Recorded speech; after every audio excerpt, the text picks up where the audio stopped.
Have you ever found a stranger's wallet, and if inside that wallet was enough money to help your family survive the worst month of your life, would you keep it or return it? A question that sounds simple.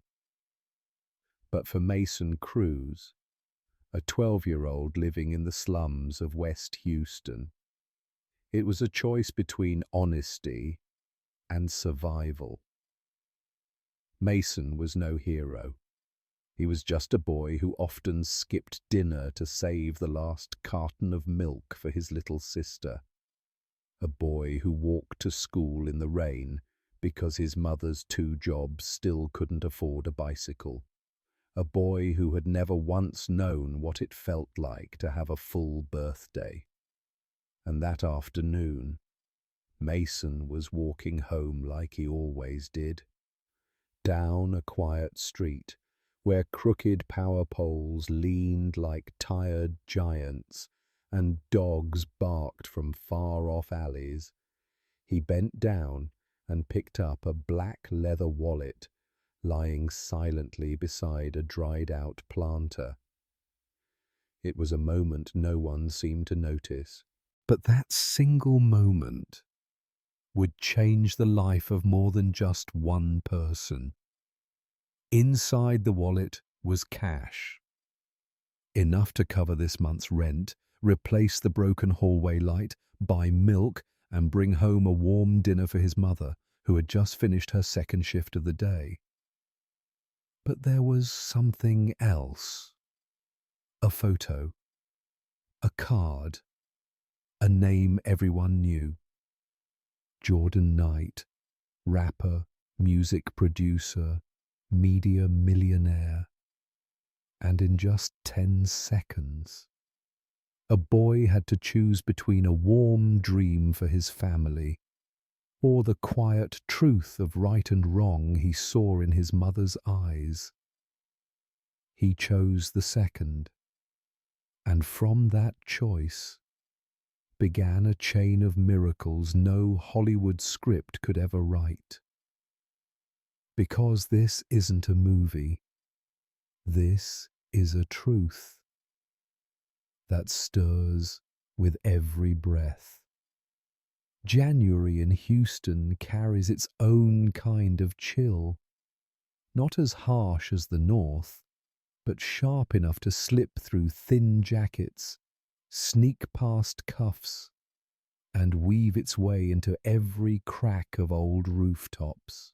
In a run-down neighborhood on the west side of the city, where every house looked older than its years, stood the ground-floor apartment of the Mason Cruz family.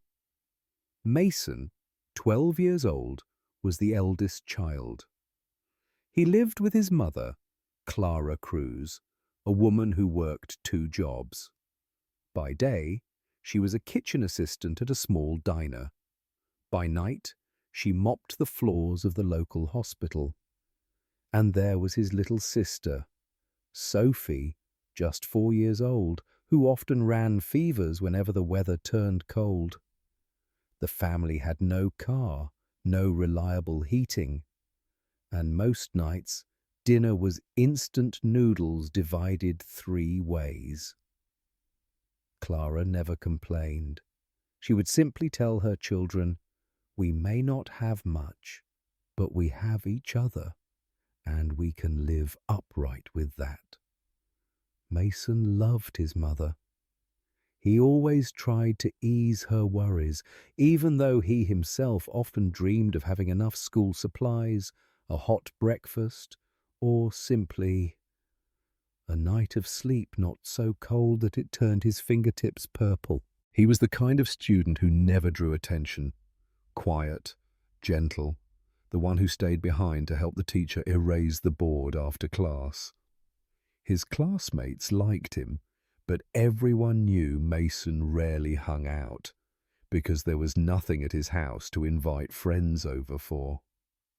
That afternoon, Mason left school like he always did. He took a shortcut through a narrow neighborhood street past an old bus stop with peeling paint. The wind whistled through bare branches, scattering scraps of newspaper across the sidewalk. As he walked past a planter near a laundromat that had long since closed down, Mason stopped. There it was, a black leather wallet lying at the base of the tree, as if someone had dropped it just minutes ago. No one around, no voices, no trace. He picked it up carefully. At first, Mason thought it was empty. Maybe someone poor like him had forgotten a worthless old thing. But when he opened it, his eyes widened. Cash. A lot of it. And something else. A photograph. The man in the picture wore a hat, dark sunglasses, and had a sideways smile that radiated charm. A business card printed clearly. Jordan Knight, music artist, producer. The boy froze. Jordan Knight. That name wasn't unfamiliar. Mason had seen him before, in the music videos his mom watched while cleaning the house, in the powerful voice that filled their apartment, in the familiar face smiling from the giant billboard near the city's main train station. He looked down at the wallet, then back toward the house, waiting for him at the end of the street, where his mom and Sophie were, where the water bill was past due, and the heater had been dead for 3 weeks. Mason tightened his grip on the wallet. Every dollar in there could change everything. But in that very moment, deep in his chest, something quietly stirred, something that couldn't be measured in money, something his mother had once called character. Mason sat down on a wooden bench in the small park across from the corner store. The wind had started to pick up. He placed the wallet on his lap, his small hands gripping it tightly, as if afraid he might change his mind. Inside the wallet were 3 crisp $100 bills, enough for his mom to pay this month's rent. A few 20s, enough to buy fresh groceries for the week. A bank card, an ID, and a folded piece of paper with faded handwriting. "Don't forget where you came from. J." Mason read that line 3 times. He looked up at the grey sky, trying to swallow something rising in his throat. He thought of his mother, the image of her waking up at 4 a.m., slipping into her old coat, quietly closing the door behind her so she wouldn't wake the kids. He thought of his little sister, Sophie, burning with fever last night, stirring in her sleep and whispering, "Mason, I'm cold." And then he thought, if I keep this wallet, I could help Mum skip her night shift tonight. I could buy a new heater. I could do something Dad never did for this family. A part of Mason screamed inside, "Keep it! I deserve this!" But then, like an old memory rising from the quiet corners of his heart, his mother's face appeared in his mind, her gentle voice, even after long hours on her feet. "You don't need much. Just be a good person. Doing the right thing doesn't need an audience, as long as you know who you are." Mason began to cry. Not out loud, just 2 quiet streams rolling down his cheeks. On an afternoon no one else would ever notice. He had never felt pain quite like this. Not because he was hungry, not because he was poor, but because he had to choose between what was right and what could keep them alive. He took a deep breath. For the first time in his life, Mason understood. To be kind in the face of poverty sometimes takes more courage than having it all. And in that moment, he stood up. No more hesitation. He turned and walked briskly toward home, the wallet still in his hand, his heart pounding. But his eyes, steady. He didn't know what would happen next. Didn't know if the wallet's owner would truly be grateful. But there was one thing Mason knew for sure. He would not betray the most important lesson his mother had ever taught him. Mason hurried down the gravel path toward home, still gripping the wallet as if holding on to a promise. Their apartment sat at the far end of an old housing block, where the wooden door was chipped with age, and the lock needed 3 full turns before it would click open. Mason pushed the door in and called softly, "Mom, I'm home." In the kitchen, Clara was folding the last cleaning cloth, wrapping up her daytime shift, getting ready to change clothes and leave for her night job at the hospital. Seeing the serious look on her son's face, Clara immediately stopped what she was doing. "Mason, what's wrong, honey?" He placed the wallet on the chipped wooden table in the middle of the kitchen. "I found this." Clara looked at the wallet. She opened it, flipped through the cash, the bank cards, and then suddenly froze when she saw the photo and the name on the ID. Jordan Knight. Clara's eyes widened. "Oh my God! Jordan Knight! The singer, the famous producer. Do you know who this is?" Mason gave a small nod. "I think so. I wasn't sure at first. But now, yeah." Clara looked at her little boy, thin, with eyes still a bit red, and asked gently, "Did you think about keeping it?"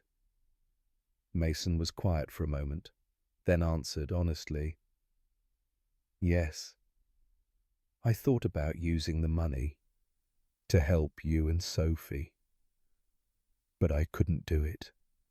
I remembered what you always said. We don't take what isn't ours."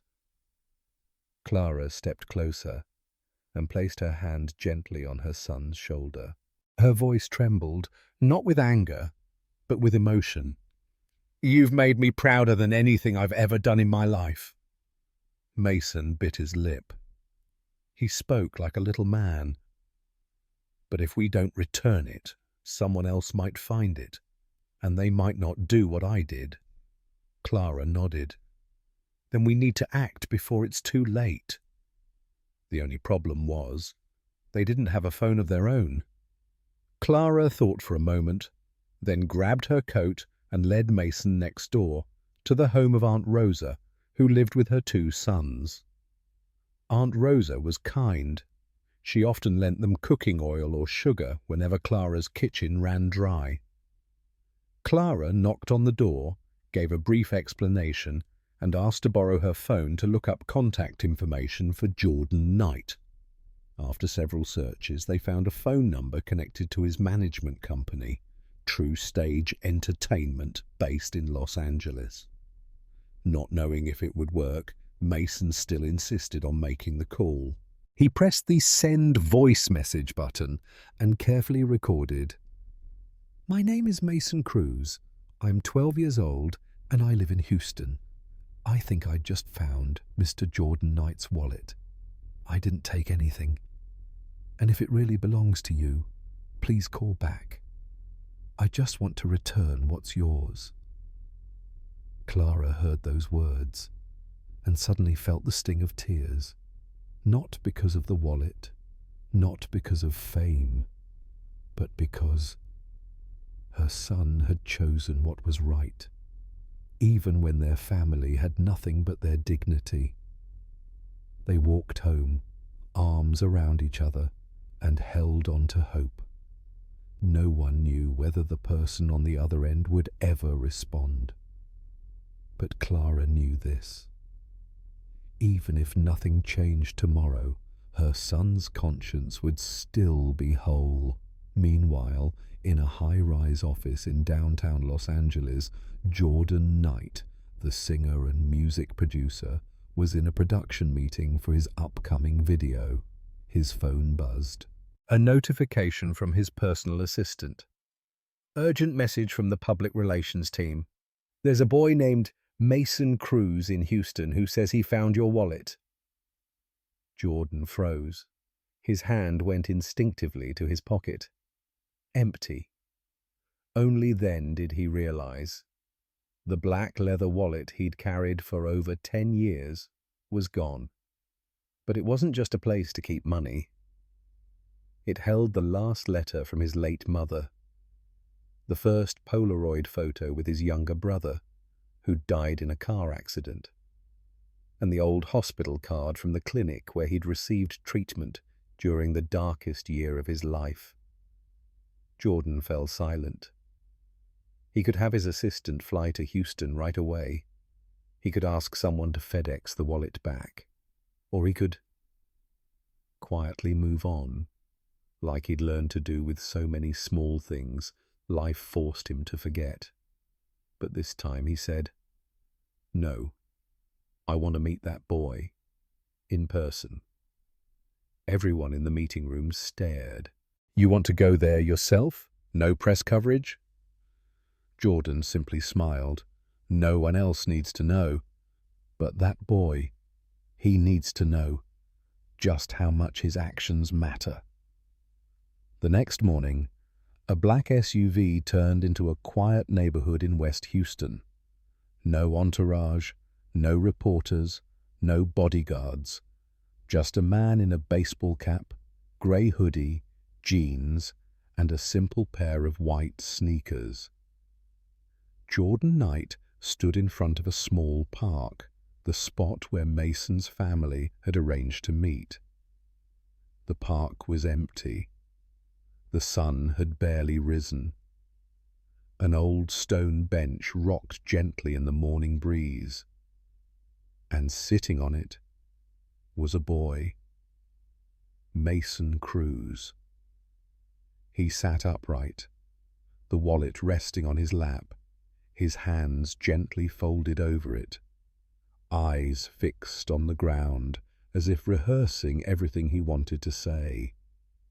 Jordan walked over without a word. When Mason looked up, for a brief moment, he couldn't believe his eyes.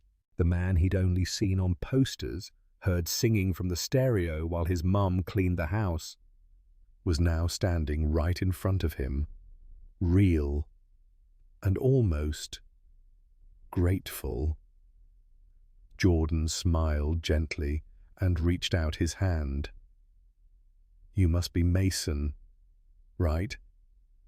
Mason nodded. "Yes, I have this." He held up the wallet, his hands trembling slightly. "I didn't take anything. I just wanted to give it back to you." Jordan took the wallet, opened it. Every item was exactly where it belonged. He looked at the boy for a long moment. His voice softened. "Thank you, Mason. Not just for the wallet, but for reminding me of something even more important." The boy looked at him, puzzled.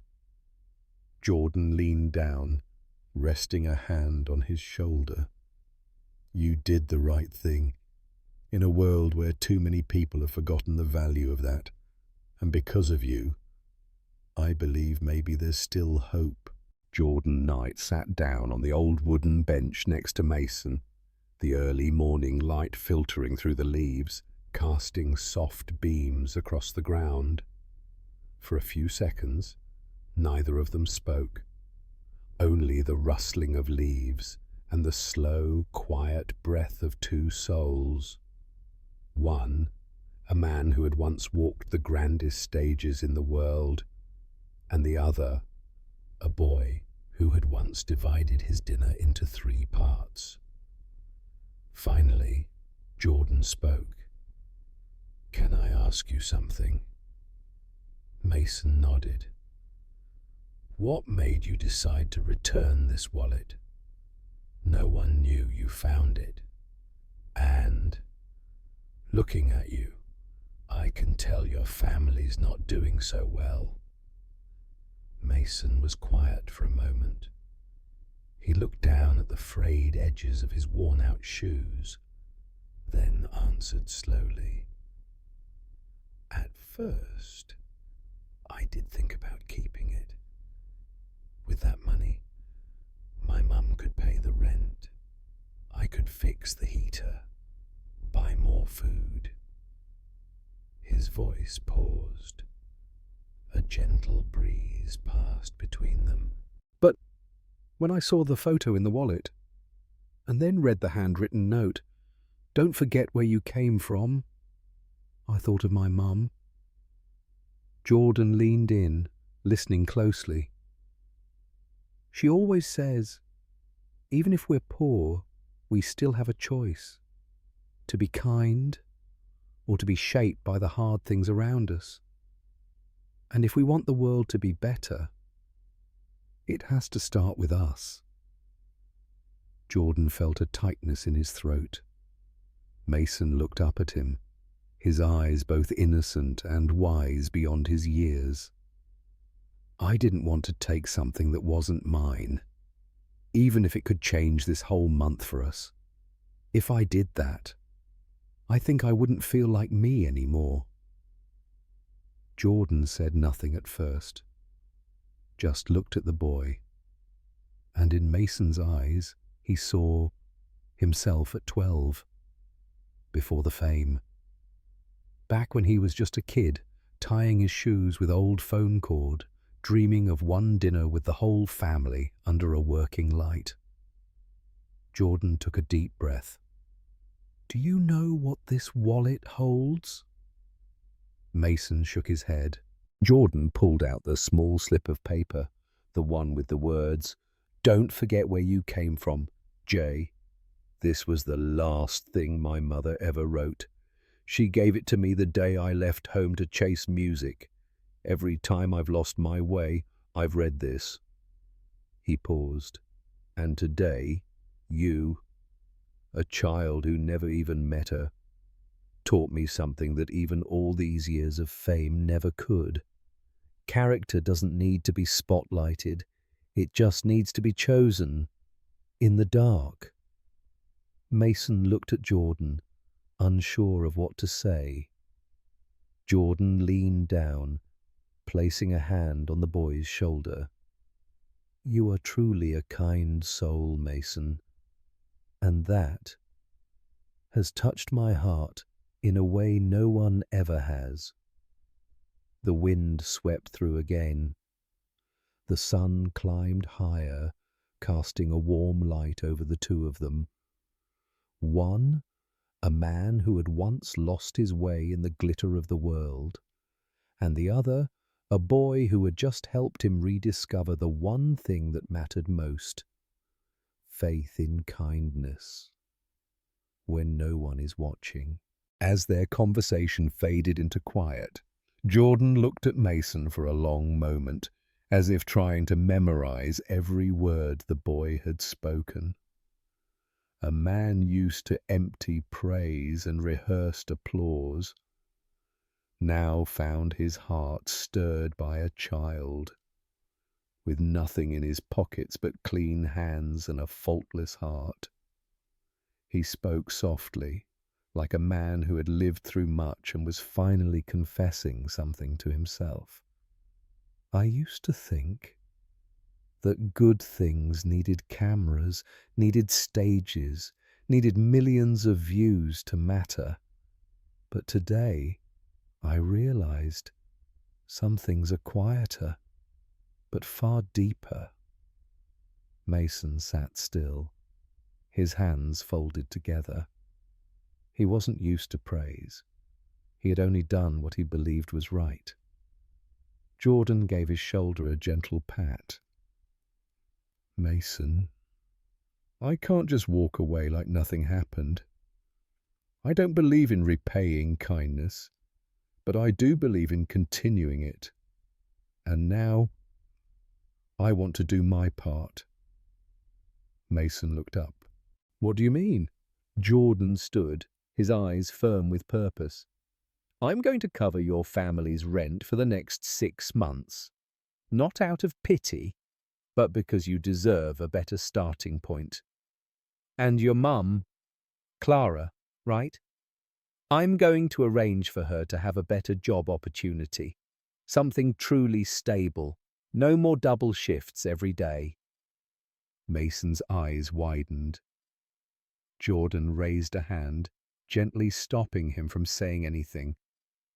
Don't feel like you owe me. What you did was the first gift. What I'm doing is just the echo of that kindness. Then his voice softened. Sophie, your little sister, right? I'm going to send a private pediatrician to check on her. No child should be wheezing for weeks with no one to help. Mason's throat tightened. Never, not once in his life, had anyone cared about his family, except his mum. Jordan continued. And finally, I want to invite your whole family to the set of my new music video shoot next week. Not for the fame, but so you can see the world is bigger than the street you live on. You need to know that the good you plant today can take you to places you never even dared to dream. Mason couldn't find the words. He could only nod, eyes brimming with tears. But for the first time, not because he felt small, in that moment, a 12-year-old boy who had learned to grow up too soon was suddenly allowed to just be his age again, a child who had been heard, trusted, and protected by a grown-up who truly cared. Jordan left the park that day in silence. No reporters, no selfies, no fans. But inside his heart was a newfound belief that sometimes heroes aren't the ones who stand out in a crowd. They're the ones who bend down, pick up a wallet, and keep their conscience cleaner than the money inside. 3 days after that meeting in the park, Mason was helping his mum fold laundry when a sharp knock echoed at the door. He went to open it, and standing there was a man in a jacket embroidered with the logo of a high-end food company from Houston's central business district.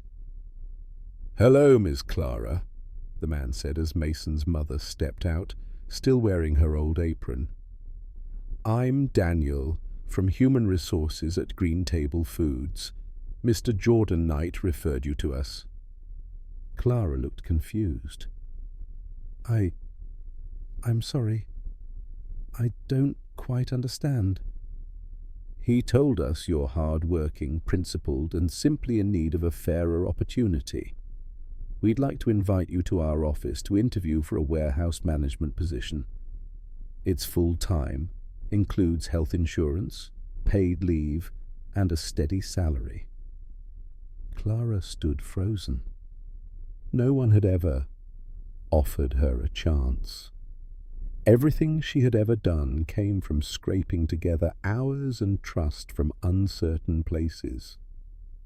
Mason stood behind her, eyes wide. he whispered. He said he'd do that. The man handed over an envelope. Mr. Jordan also sent an advance support package. Rent for the next 6 months has already been paid. Additionally, your family will receive groceries and regular medical assistance while you transition into your new role. Clara covered her mouth. She didn't know what to say, except through tears. Later that same day, a large box arrived at their small apartment. Inside were new winter clothes, fresh groceries, school supplies for Mason, and a brand new electric heater. Sophie, Mason's little sister, ran around the room, giggling with joy as the living room warmed up for the first time in weeks. That evening, Clara sat at the dinner table.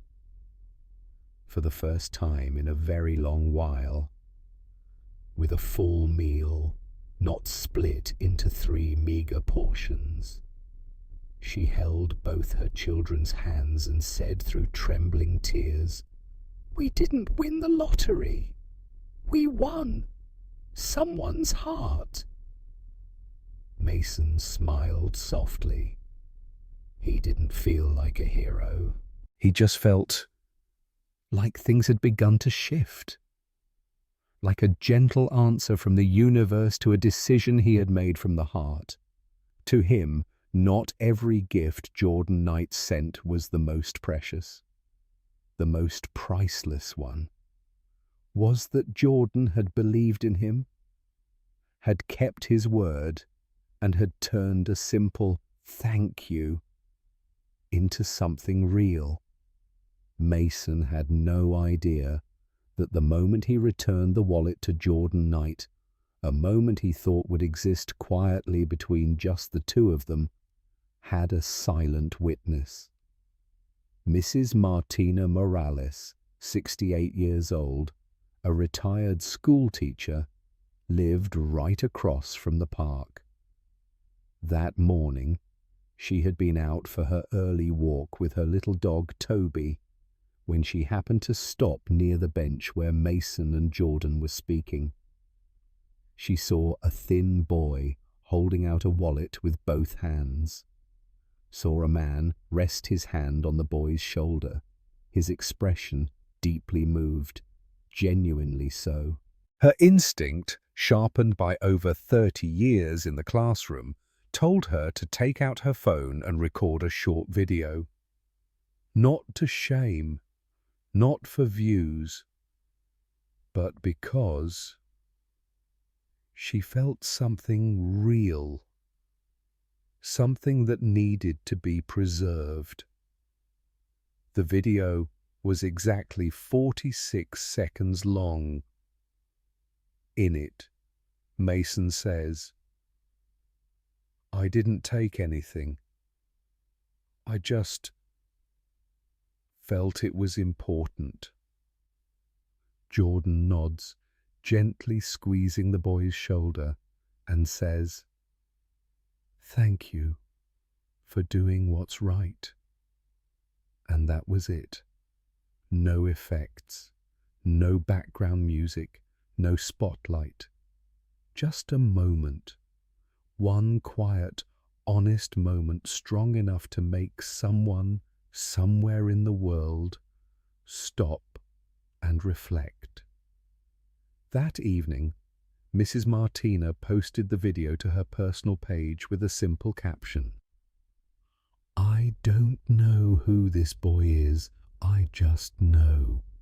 Today, I witnessed something truly beautiful."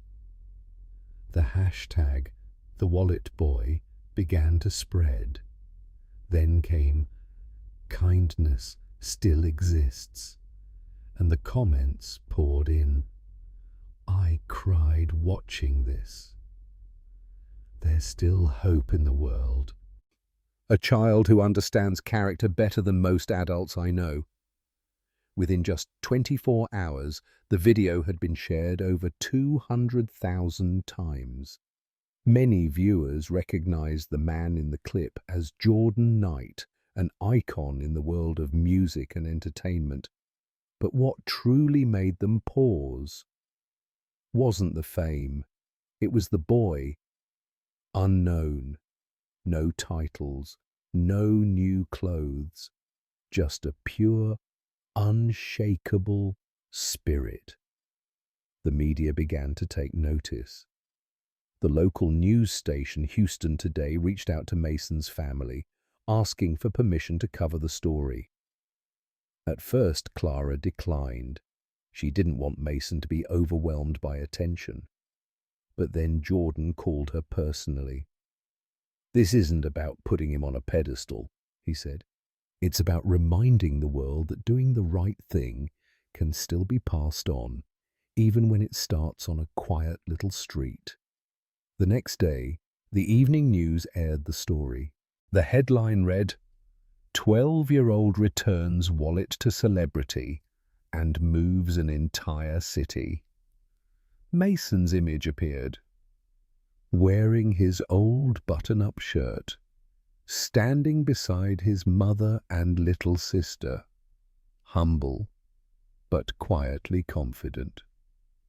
Even during the interview, Mason said something that left the entire studio silent. "I don't think I did anything big. I just did what my mum would have done if she were the one who found the wallet." After the feature aired, social media lit up, as if the whole world had just been reminded of a heartbeat of humanity it had long forgotten. Dozens of articles, podcasts, and YouTube videos began analyzing the wallet return by a 12-year-old boy as a powerful message of honesty in a time when trust felt increasingly fragile. Online communities gave Mason many names: the honest kid, the boy with a heart, a small hope in a big city. The hashtag #TheWalletBoy quickly climbed into the national trending topics. People began sharing their own stories, moments when someone had helped them, or when they themselves had done the right thing, even though no one was watching. One user on X wrote, "Today, I stopped my car in the rain to help an elderly man cross the street. I thought of Mason, and I realized kindness doesn't need applause, just someone to feel seen." Another shared, "I once lost my wallet at a bus terminal. The person who found it didn't return it. Watching Mason's video, I cried and remembered that there are still good people out there." But as with any viral story, it wasn't without its backlash.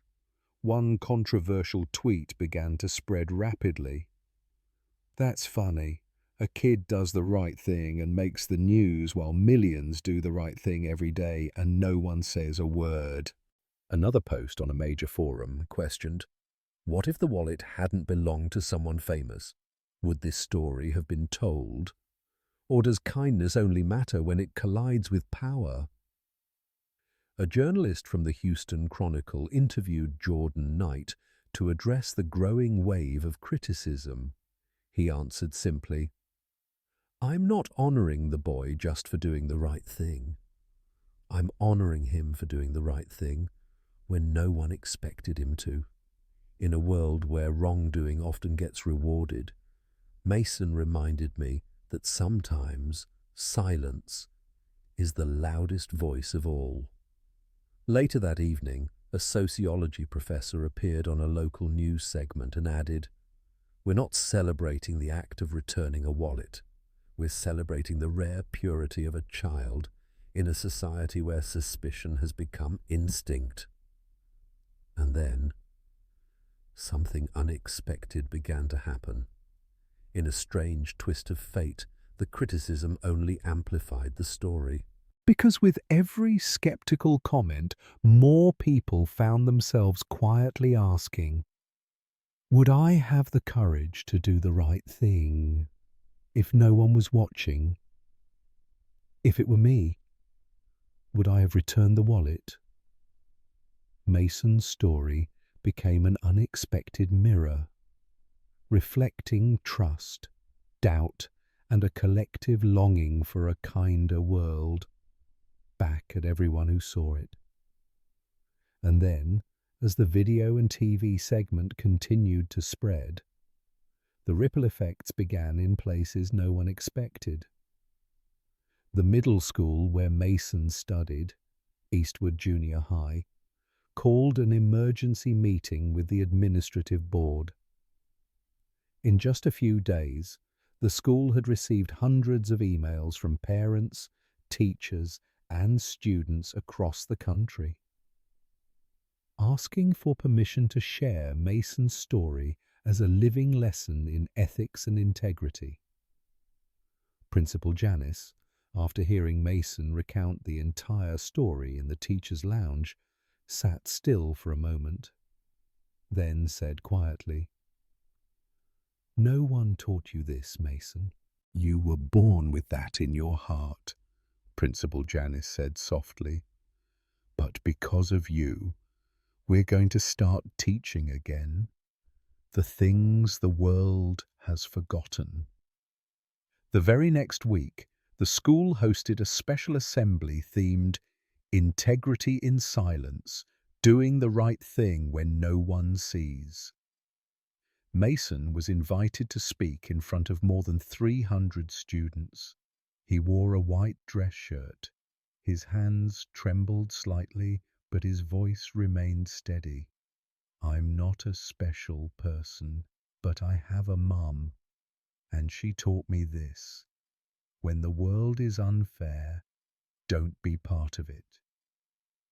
No one spoke afterward, just a long, rising applause, not for fame, but for truth. The story grew beyond the school. Educational institutions across the state of Texas began incorporating Mason's story into their ethics curriculum. As a real-world case study designed to help students reflect on personal choices in moments when no one is watching, the national education magazine EdUnity dubbed it the Cruz effect, a phenomenon where one small act sparked a wave of change in how an entire generation began to view moral character. But it didn't stop there. A non-profit focused on youth education and development called Root and Rise reached out to Jordan Knight. They proposed the creation of a new initiative, Mason's Honor, a program designed to provide scholarships, life skills training, and ethics-based classes for underprivileged children across the United States. Jordan didn't just say yes, he became a primary investor in the program. And Clara, Mason's mother, was invited to serve as an inspirational advisor for parents in underserved communities. Then, one spring morning, at the first ever Mason's Honor Scholarship ceremony, something unforgettable happened. Jordan stepped onto the stage, took Mason's hand and said, "I used to think music would be the legacy I left behind," Jordan said, his voice full of emotion. "But it turns out the most meaningful thing I've ever helped build was the character of a boy I'd never met, a boy who found a wallet and gave the world its trust back." The entire auditorium rose to their feet in thunderous applause, not for Jordan, but for Mason, and for the thousands of children who might now find the courage to choose what's right because of him. Mason's family began to transform day by day. Clara officially accepted her full-time position at Green Table Foods, earning enough to leave her exhausting night shifts behind. Sophie received regular checkups, growing healthier and happier with each week. And Mason was no longer just the boy who returned a wallet. He had become the quiet spark that ignited a nationwide conversation about honesty, ethics, and social responsibility. Not through political platforms, but through the silent, decisive act of one kind-hearted child, a poor boy who found the wallet of a famous man. A story that seemed simple, but in truth, it became a testament to something far greater. We don't need power to make an impact. All we need is to choose what's right. When no one is forcing us, when no one is watching, when there's no reward waiting at the end. Mason Cruz didn't change the world by inventing something grand. He simply chose not to deceive. He chose to keep his hands clean, instead of keeping a few $100s in his pocket. And that simple act moved the hearts of millions in a world far too used to noise, deceit, and speed. Jordan Knight, the man who once stood before tens of thousands in packed arenas, said this in a final interview. "I didn't teach Mason anything. Mason taught me that sometimes the most valuable things aren't what we achieve, but how we hold ourselves in the face of the smallest temptations."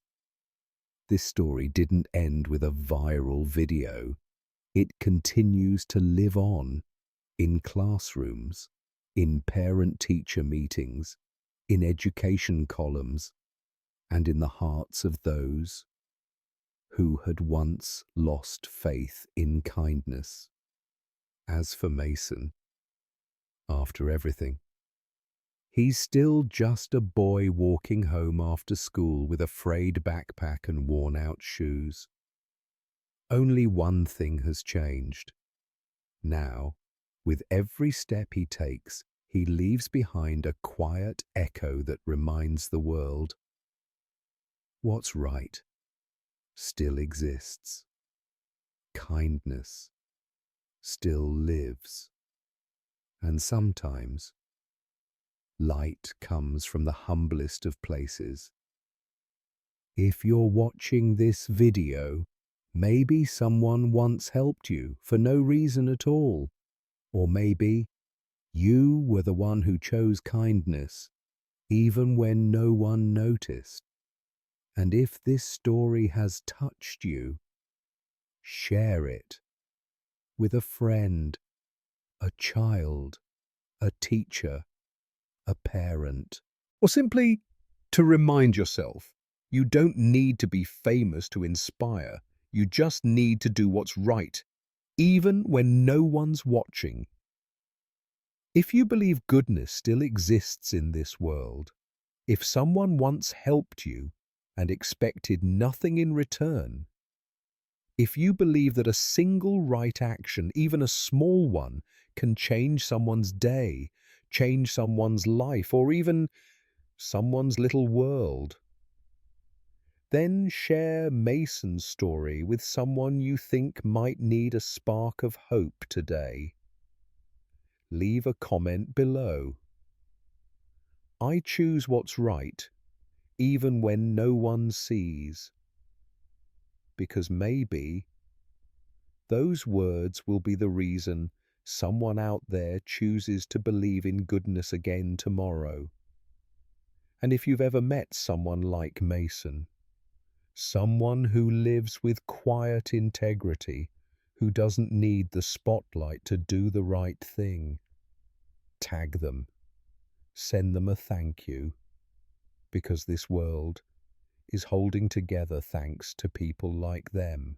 Like, share, Subscribe to True Rank Stories to help spread more stories that make us slow down and live more deeply. Because who knows, maybe one small wallet is all it takes to help someone believe in kindness again.